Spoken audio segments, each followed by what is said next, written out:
जब capacitor parallel में दिए होते हैं तो वो सीरीज वाला फार्मूला लगता है, तो सी इक्विवेलेंट जो होता है वो C1 plus C2 plus C3 लिखा जा सकता है।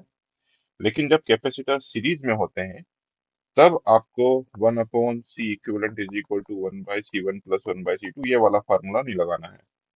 रेदर देन आपको लिखना है सी इक्विवेलेंट जो होता है, सी जो होता है वो के ए अपसाइलन नॉट बाई डी होता है, तो इस के को आप नीचे ले जाइए, तो D1/K1 प्लस D2/K2, तो एक बार में आप आंसर लिख सकते हैं। ठीक, तो पहला कंसेप्ट तो ये हो गया। अब क्वेश्चन में आपको समझा देता हूँ कि ये आपके कैपेसिटर है, ये प्लेट्स दी हुई हैं और उसमें डाइलेक्ट्रिक को ऐसे अरेंज किया हुआ है।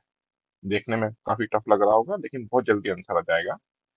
अगर ये दोनों प्लेट्स हैं तो डेफिनेटली हमने यहाँ पर एक बैटरी लगाई होगी, तो जो चार्जेस हैं वो ऐसे जा रहे होंगे, तो ये तीनों जो है सीरीज में है। और मैंने आपको बताया था कि ए अपसाइलन नॉट D/K का समेशन वाला फार्मूला आपको लगाना है।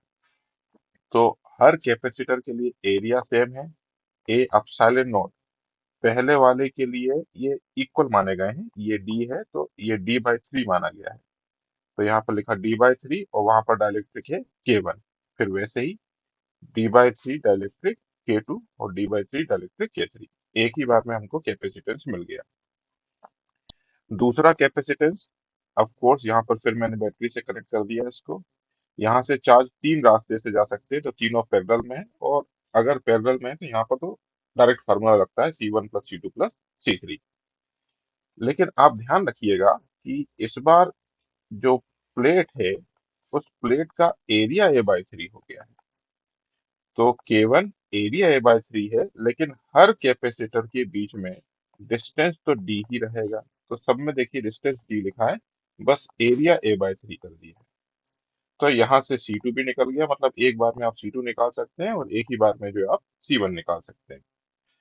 क्वेश्चन में पूछा गया था कि अगर मैं सेम पोटेंशियल अप्लाई करता हूं तो इनमें एनर्जी का रेशियो क्या होगा।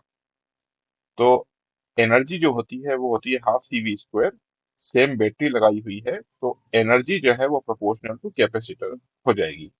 तो एक्चुअली में आपको बस C1 और C2 ही निकालना था। तो E1/E2 जो है वो C1/C2 है, दोनों का लगा दिया यहाँ पर, तो आंसर जो है वो सी दिखाई दे रहा है।